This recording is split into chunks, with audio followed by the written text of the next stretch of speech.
prosit? Nebylo by to lepší s hudbou? Proč nehrají preceptoré? Hrajte!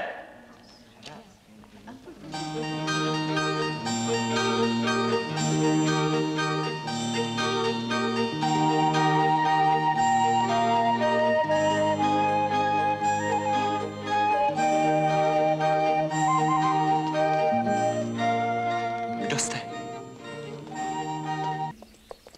Říká se, že my jsme se narodili, vytáhli rybáři sítě a v nich byla jediná ryba. Hlavu té ryby snědla psice, vodu vypila kobila a my se narodili ve stejný den jako naše hříbata a psi. A z kostí zakopaných na zahradě vyrostly zlaté meče a ty rostly s námi.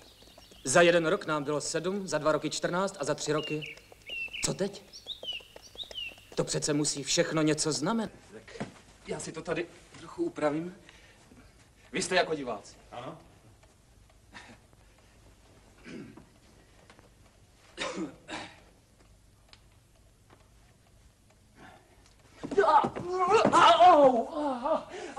Spletli jste si mě s pytlem obroku. Ti mě dávají pokušení a svědomí se perou o mou ubohou duši.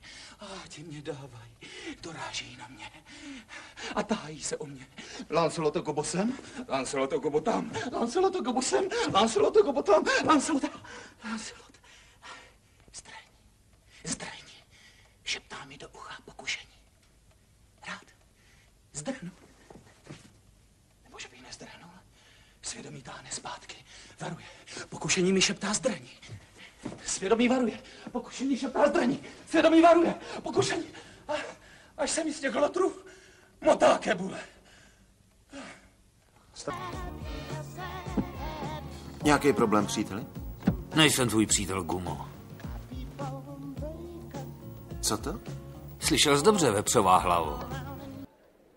Máme játra a rybu. To jsem prostě neslyšel. Protože to není možné. Je nelidské podávat stejné jídlo den po dní. Ženevská konvence zakazuje zabíjení chuťových buněk. Nemůžu jíst přece stejné jídlo každý den. Ryba játra každý den. Snědl jsem řeku jater a oceán ryb.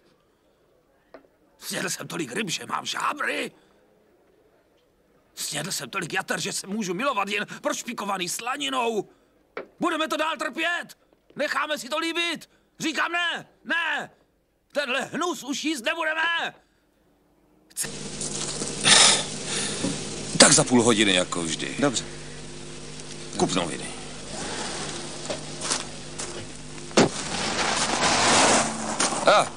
Hej! Volej domů každých 20 minut. Dobře.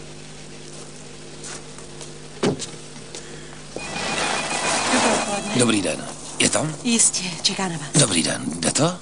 Jakž takž, pane? Například včera večer jsme se dívali spolu na televizi až do 1 hodiny, ale jinak to byla docela klidná noc. Dobře. Je tu doktor Peán? Ne, ale je tu praktik. Ne. Děkuji vám.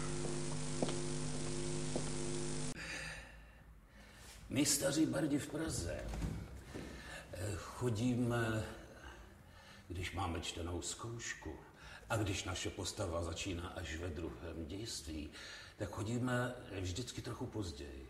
Je v tom špetka na plesy. Rozumíme si?